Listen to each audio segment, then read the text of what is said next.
An entire generation died in the desert, not by the sword, not by hunger, because of the words that came out of their mouths. And most of those words were actually their own prayers.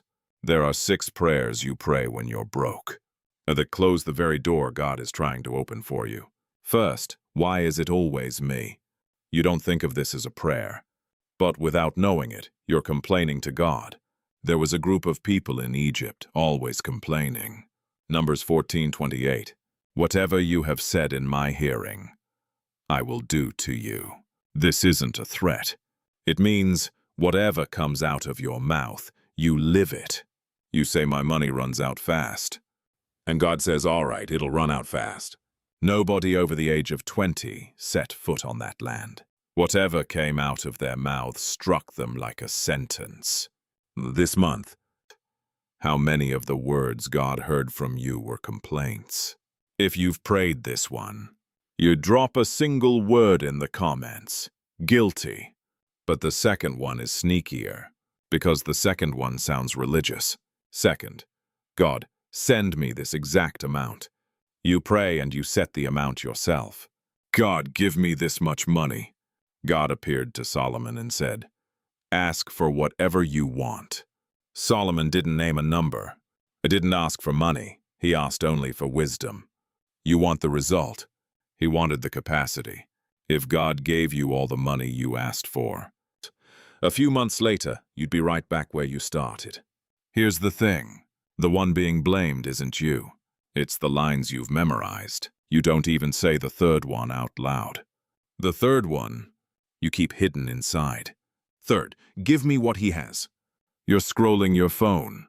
And you see a friend's new car, their new house. God, give me the same, you say. That's envy. Proverbs 14:30. Envy rots the bones. Envy doesn't hurt you.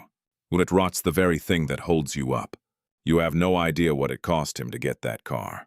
You only see it. And you want the same, which slows a person down more. Complaining or envy? Write A or B in the comments. Now stop. The 3 prayers so far you prayed on purpose. The next one you pray without knowing it. What if the thing you've been asking God to give back for months is the very thing he saved you from? Before I give you the answer, 2 seconds. If content like this helps you, subscribe and tap the hype button next to the like.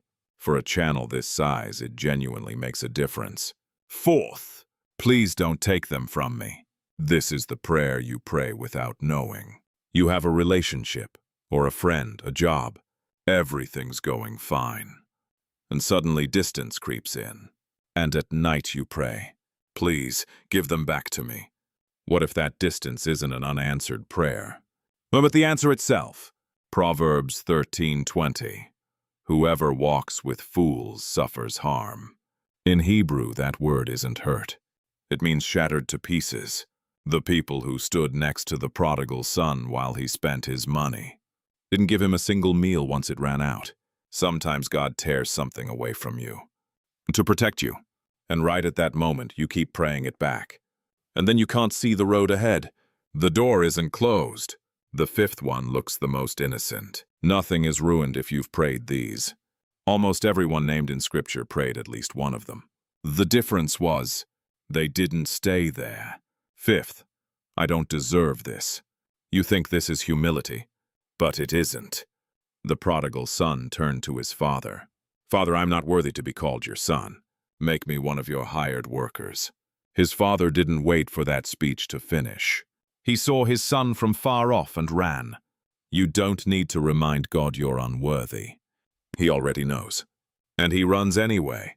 The prayer where you shrink yourself isn't modesty. It's ingratitude. Has God ever removed something from your life that years later you said thank God he did? Write it in the comments. The last one is the sum of them all. 6th, just this once.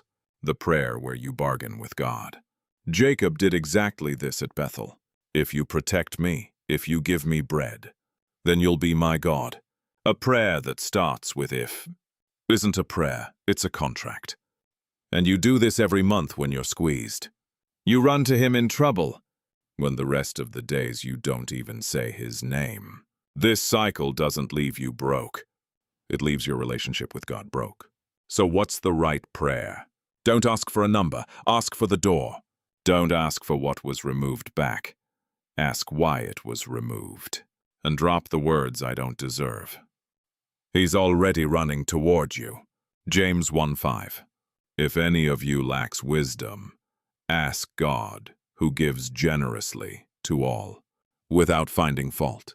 Without finding fault, even if you caught yourself 6 times in this video. Tonight, do one thing. Find which of the 6 prayers is yours. And tonight, don't pray it. Just for tonight. If you're watching this past midnight, write "I'm here" in the comments. In the next video, we'll talk about the signs that God has already sent your answer. Because the answer usually comes, you just don't recognize it, so it passes you by. God bless you.